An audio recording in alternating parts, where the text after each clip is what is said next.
Special کہانی کے ناظرین السلام علیکم۔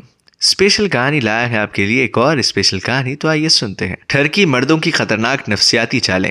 نمبر 1، طلاق یافتہ بیوہ اور غریب لڑکی سے شادی کی ترغیب۔ ایسی لڑکیوں کے ان باکس تک پہنچنا اور پھر کچھ ٹائم کے لیے ٹائم پاس بنانے کا حربہ ہے۔ یہ ایک طرح سے طلاق یافتہ بیوہ یا غریب لڑکیوں کا مذاق اڑانے کے برابر ہے۔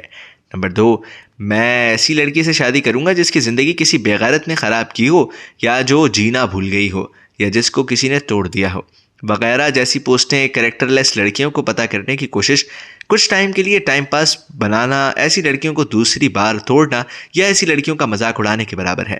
شوہر کو دیکھے کتنا ٹائم ہو گیا والی پوسٹ سے ایسی عورتوں کا سراغ لگایا جاتا ہے جو شوہر کے بغیر تنہا زندگی گزارتی ہیں، اپنی لائف سے خوش نہیں، یا جن کے شوہر آؤٹ آف کنٹری ہیں۔ ان کے ان باکس تک پہنچ کر کچھ ٹائم کے لیے ٹائم پاس بنانا ہے۔ گھر میں آپ کا جینا کس نے حرام کیا ہے؟ یہ زندگی کا وہ رشتہ جس نے آپ کو بہت تکلیف دی ہو۔ جیسے ہر کوئی خاتون شوہر کمنٹ دیتی ہے، ٹھرکی مرد پیچھے پڑ جاتے ہیں کہ محترمہ اپنی لائف سے خوش نہیں ہے، کچھ ٹائم کے لیے ٹائم پاس بن سکتی ہیں۔ یاد رہے، جو لڑکیاں یا خواتین اپنی زندگی سے خوش ہوتی ہیں ان کو شکار کرنا بڑا مشکل کام ہے، آسانی سے دھوکہ نہیں کھاتی۔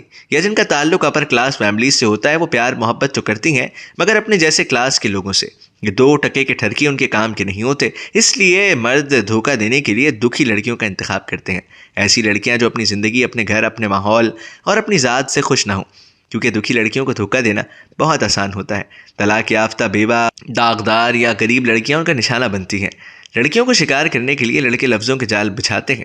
لفظوں کے جال میں وہ ایسی باتیں بنتے ہیں کہ لڑکیوں کے دل کے سارے بند دروازے خود بخود کھل جاتے ہیں، مگر ایسے مردوں کے الفاظ عمل سے خالی ہوتے ہیں، وہ صرف باتیں ہی کرتے ہیں۔ جب حقیقت سامنے آتی ہے تو کہانی ہی ختم ہو جاتی ہے۔ لہٰذا ایسے مردوں سے خود کو بچائیں، اس طرح کے فضول پوسٹ سے اور اس طرح کے گھٹیا سوالات کی پوسٹ سے دور رہیں، اپنی عزت کی حفاظت کریں اور پاک دامن رہیں۔